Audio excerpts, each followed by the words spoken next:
မိခင်ဖြစ်သူစီကိုပတ်စံတွေလွှဲပေးပြီးတဲ့နောက်ကောင်မလေးဟာမောမောပန်းပန်းနဲ့ပဲသူမရဲ့အချိန်ပိုင်းအလုပ်ရှိရာကိုအပြေးလွှားသွားခဲ့ရပါတယ်။နောက်ကျတဲ့အတွက်မန်နေဂျာရဲ့စုပူမှုကိုခံရပြီးမဲ့ချယ်လိုတီးခတ်တဲ့နေရာမှာကျွမ်းကျင်တာကြောင့်သတိပေးယုံနဲ့တင်လွတ်မြောက်သွားခဲ့ပါတယ်။ဒါကူတို့တနေရာကနေ CEO ကြီးကတိတ်တဆိတ်စောင့်ကြည့်နေခဲ့တာပါ။အဲ့ဒီနောက်မိခင်ဖြစ်သူစီကဖုံးထက်လာပြီးမောင်ဖြစ်သူအတွက်အိမ်ဝဲဖို့ဒေါ်လာ2 သိန်းထပ်မံတောင်းဆိုလာပြန်ပါတယ်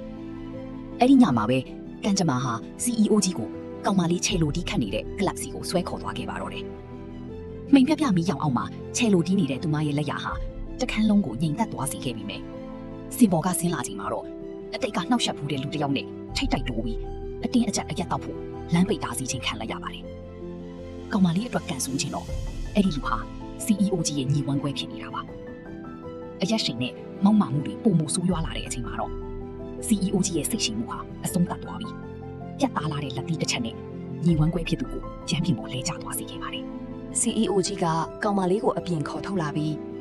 ငါဒေါ်လာ3 သိန်းပေးထားရဲ့သားနဲ့ဘာလို့ဒီလိုနေရာမျိုးမှာအလုပ်လုပ်နေရသေးတာလဲလို့မေးတဲ့အခါ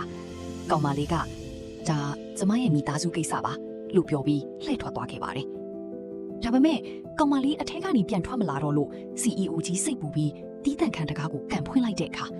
အဲ့ဒီညီဝန်ခွဲကောင်ရဲ့ပိတ်လောင်ခြင်းကိုခံထားရတဲ့ကောင်မလေးကိုထပ်တွေ့ရပြန်ပါတယ်။ဒေါသမီလေးပေါက်ကွဲသွားတဲ့ CEO ကြီးကကောင်မလေးကိုဒုတိယအကြိမ်ထပ်မံကယ်ထုတ်ခဲ့ပြီး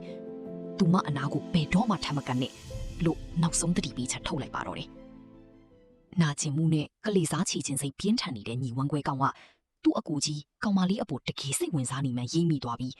CEO ကြီးရဲ့စီဆက်ထားသူဖီယွန်စီစီကိုဖုံးဆက်ကကုန်းပိုက်စကားဆိုလိုက်ပါတော့တယ်။သူတို့ဘဝတွေကိုပုံမှုကြီးမားတဲ့မုန်တိုင်းတစ်ခုစတင်ဝင်ရောက်လာတဲ့အခါမှာတော့